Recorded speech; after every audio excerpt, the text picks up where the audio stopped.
High साथीहरू, आज चाहिँ म एक्लै बाहिर घुम्न निस्केको छु। आउनुहोस् है त मसँगै घुमौँ। म चाहिँ अहिले कोरियाको गाउँमा छु, किनकि म कृषि क्षेत्रमा काम गर्दैछु। अनि मलाई भोक लाग्छ कि भनेर फेरि म खानाको व्यवस्था गर्नलाई सिउतिर छिरेँ। मैले चाहिँ यहाँबाट बर्गर र कोक लिएर फेरि म लागेँ मेरै बाटो। गाडी पनि कति आउँछ कि। ल यो चाहिँ रेस्टुरेन्ट हो है, म चाहिँ उता परदेखि आएको। आज चाहिँ म आफ्नै खुट्टाले टुई टुई टुई टुई हिँड्दै त्यो ठाउँमा जाँदैछु। आउनुहोस् है साथीहरू, हजुरहरूलाई पनि म त्यहाँको आनन्द लाग्ने नजारा देखाउँछु। म चाहिँ त्यहाँ धेरै पटक गइसकेको छु। यही हो साथी, कस्तो आनन्द लाग्छ कि यहाँनिर आउँदा। परपट्टि खोला छ, खोला नाला देख्दाखेरि चाहिँ मनै आनन्द लाग्छ कि। हजुरहरूलाई कतिलाई त्यस्तो हुन्छ, मलाई चाहिँ कस्तो आनन्द लाग्छ कि। काम काम काम कहिले बिदा पाउँदैन कि मेरो चाहिँ। आज भने 12 बजे नै छुट्टी गरेर, काम अलिक थोरै थियो, 12 बजे मैले छुट्टी गरेर आएँ। एकछिन सुतेँ अनि त्यसपछि फेरि म यसो फ्रेस हुनलाई निस्केको हो। यो चाहिँ मेरो म बस्ने अपार्टदेखि त्यो 20-25 मिनट लाग्दो रहेछ कि हिँड्दै आउँदाखेरि।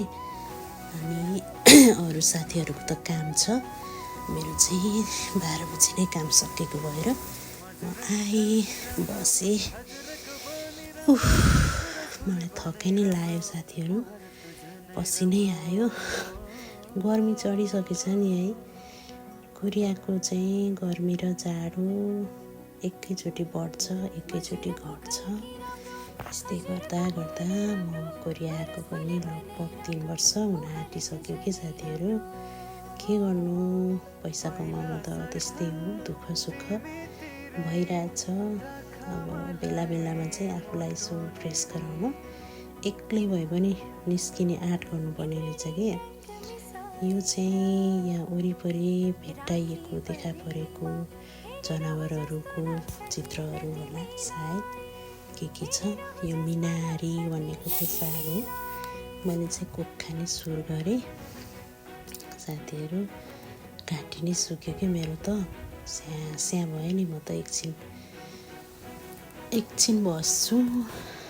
अनि अब फोटोसोटो खिच्नु पर्ला। फेरि चुइङगम कसलाई मनपर्छ, मलाई त चुइङगम चबाउन असाध्यै मनपर्छ कि। चुइङगम चबाइराख्छु याङ याङ याङ याङ गरेर। यस्तो देख्यो भने फेरि मेरो बुढाले त फेरि मलाई त कति चबाएको भन्नुहुन्छ, तर म चबाउन छोड्दिनँ। यसो पोज दिँदै फोटोसोटो खिच्छु।